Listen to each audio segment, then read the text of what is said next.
Third जो मैं representative fraction small scale denominator की बात कर रहा था, वो हम रिप्रेजेंटेटिव फ्रैक्शन के अंदर देखने वाले हैं कि it shows a relationship between map distance and corresponding distance on the ground in units of length. Units of length मतलब कि जितना यूनिट हमारे पास मैप के ऊपर हम लेंथ को ले रहे हैं उतना ही यूनिट हम ग्राउंड के ऊपर ले रहे हैं, तो यूनिट यूनिट कैंसिल हो जाती है। तो बेसिकली ये पर्टिकुलर यूनिट मतलब एक के फॉर्म में रिप्रेजेंट करता है, कोई यूनिट नहीं रहती है हमारे पास, ये रेशियो के फॉर्म में रिप्रेजेंट करता है। तो ये भी हमारे पास आरएफ की फुल फॉर्म भी कभी कभी पूछी जाती है, तो ये भी रिप्रेजेंटेटिव फ्रैक्शन कहलाती है। ये चीज़ आपको याद रखनी है, प्रीवियस ईयर में देखोगे तो इस टाइप के भी क्वेश्चन, बहुत सिंपल क्वेश्चन भी गेट एग्जाम के अंदर पूछे गए हैं। तो उसी का एग्जांपल देख लेते हैं कि if we have a representative fraction of 1/1000 या 1:1000, it means 1 unit of measurement on a map represent 1000 units on the ground. अब यूनिट कोई सी भी हो सकती है, 1 मिलीमीटर भी हो सकती है, 1 सेंटीमीटर भी हो सकती है, 1 मीटर भी हो सकती है, 1 किलोमीटर भी हो सकती है, 1 इंच भी हो सकती है, ठीक है। बट ये आपको याद रखना है कि अगर हम ये यूनिट मैप को रिप्रेजेंट या 1 unit of measurement on map ले रहे हैं, तो वही सिमिलरली 1000 यूनिट क्या रहेगी ग्राउंड के ऊपर, 1000 मिलीमीटर, 1000 सेंटीमीटर, ठीक है। मतलब कि 1 सेंटीमीटर जो होगा 1000 सेंटीमीटर ग्राउंड के ऊपर कवर करेगा, वहीं 1 मिलीमीटर अगर हम देख रहे हैं तो 1000 मिलीमीटर ग्राउंड के ऊपर कवर करेगा। तो सिमिलर यूनिट हमारे पास यहाँ पे भी 1000 इंच रहेगा कि यूनिट जो रहेगी हमारे पास ग्राउंड और मैप के ऊपर वो सिमिलर रहेगी, ठीक है। So RF is always written with the map distance as unit or 1 and is independent of any unit of the measurement, जैसे यार्ड्स हो गया, मीटर हो गया, इंच हो गया, सेंटीमीटर, किसी के भी इंडिपेंडेंट रहता है। But it is important to remember that both values of the fraction must have same unit of measurement, जैसे मैंने अभी आपको बताया, like 1 inch represent 1000 inches, 1 centimetre represent 1000 centimetre.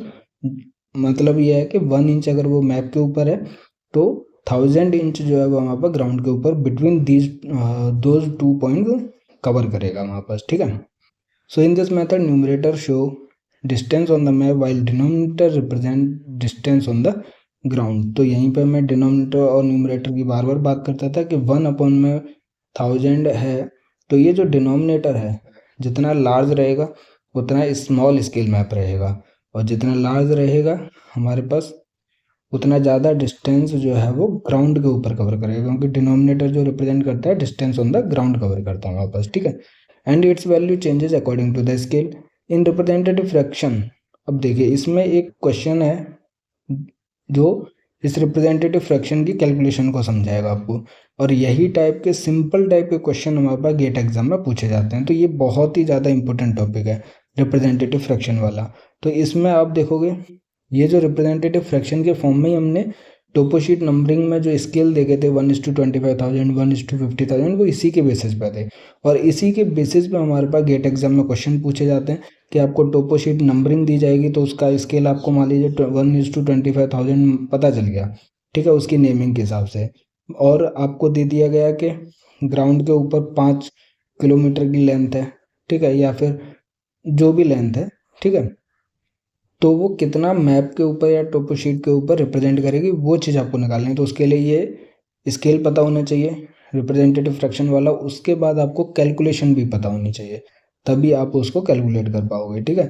तो देख लेते हैं वहाँ पर इसकी कैलकुलेशन कैसे की जाती है कि ground distance between 2 points can be determined by measuring distance between the same 2 points on the map and then multiplying map measurement by the denominator of representative fraction. जैसे कि 1:1000 है, मैप डिस्टेंस बिटवीन 2 पॉइंट्स मान लीजिए ए to be कितना है 5 centimetre है, तो ground distance कितना हो जाएगा 5 × 1000, 5000 सेंटीमीटर हो जाएगा। इसको कन्वर्ट कर लीजिए आप, तो 50 मीटर हो गया, ठीक है। उसी तरीके से आप कैलकुलेशन करते हो।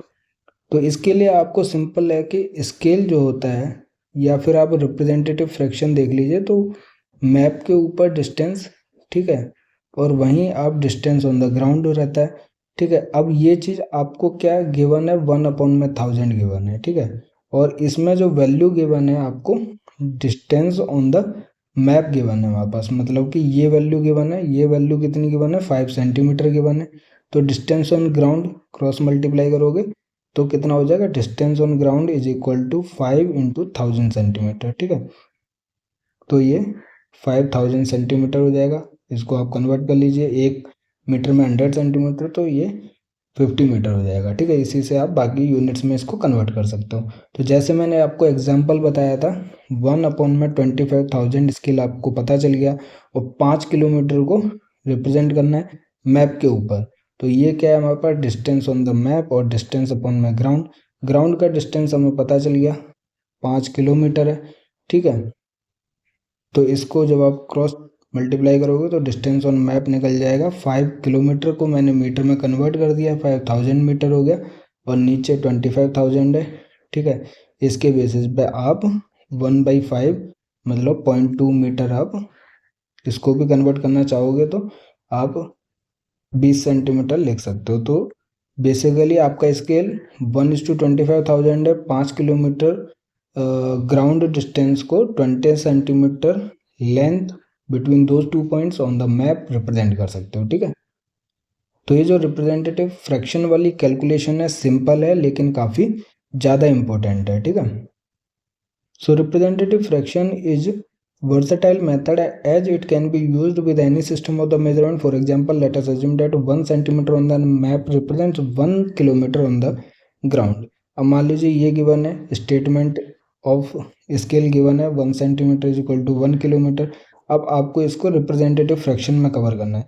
तो 1 सेंटीमीटर जो मैप के ऊपर डिस्टेंस है उसको ऊपर लिख दिया, 1 किलोमीटर जो नीचे है उसको नीचे लिख दिया जो ग्राउंड के ऊपर डिस्टेंस है। अब इसकी यूनिट को आपको सेम करना है, तो सिंपल है कि किलोमीटर वाली यूनिट को हम सेंटीमीटर में कन्वर्ट कर लेते हैं। अब किलोमीटर से पहले हम मीटर में कन्वर्ट करने के लिए 1000 से मल्टीप्लाई करेंगे, और मीटर को सेंटीमीटर में कन्वर्ट करने के लिए 100 से मल्टीप्लाई करेंगे। तो बेसिकली ये कितना हो जाएगा, 5 जीरोज आ जाएंगे हमारे पास। ठीक है, तो 1 लाख जो होगा वो हमारे पास रिप्रेजेंटेटिव फ्रैक्शन हो जाएगा 1 centimetre is equal to 1 kilometre का। तो यहाँ पे आप कैलकुलेशन देख सकते हो, 1:1 लाख है हमारे पास। ठीक है, यहाँ पे 1:10⁵ है हमारे पास। ठीक है, तो इस तरीके से आप किसी भी स्टेटमेंट ऑफ स्केल को रिप्रेजेंटेटिव फ्रैक्शन में चेंज कर सकते हो, और इसी के बेसिस पे, कैलकुलेशन के बेसिस पे आप अगर डिस्टेंस ऑन द मैप या डिस्टेंस ऑन द ग्राउंड पता है आपको, तो आप उससे स्केल के बेसिस पे कैलकुलेट कर सकते हो। सिंपल सी चीज़ है, अगर distance on the map given है तो आपको ये दिमाग लगाना है कि डिस्टेंस ऑन ग्राउंड ऑब्वियसली ज़्यादा होगा। तो अगर आपको डिस्टेंस ऑन मैप गिवन होगा तो आपको सिंपल जो डिनोमिनेटर में है उससे मल्टीप्लाई कर देना है। अगर distance on the ground available है तो आपको जो डिनोमिनेटर में है अवेलेबल उससे डिवाइड कर देना है, तो आपको डिस्टेंस ऑन मैप मिल जाएगा। नहीं तो आप सिंपल फार्मूला लिखिए, अगर फिर भी आपको कोई भी कन्फ्यूजन होती है तो आप सिंपल स्केल लिखिए कि distance on the map divided by distance on the ground is equal to scale जो भी आपका रिप्रेजेंटेटिव फ्रैक्शन के अंदर है। तो यहाँ से आप वैल्यू पुट कीजिए जो भी आपका डीएम गिवन है, मतलब डिस्टेंस ऑन मैप गिवन है या फिर distance on the ground given है। तो यहाँ से आप इजी कैलकुलेट करके सॉल्व करके दूसरी वैल्यू फाइंड आउट कर सकते हो। ठीक है, अगर डायरेक्ट करना चाहते हो तो सिंपल है, मैप के डिस्टेंस को मल्टीप्लाई करना है और ग्राउंड के डिस्टेंस को डिवाइड करना है जो नीचे की वैल्यू होगी। ठीक है।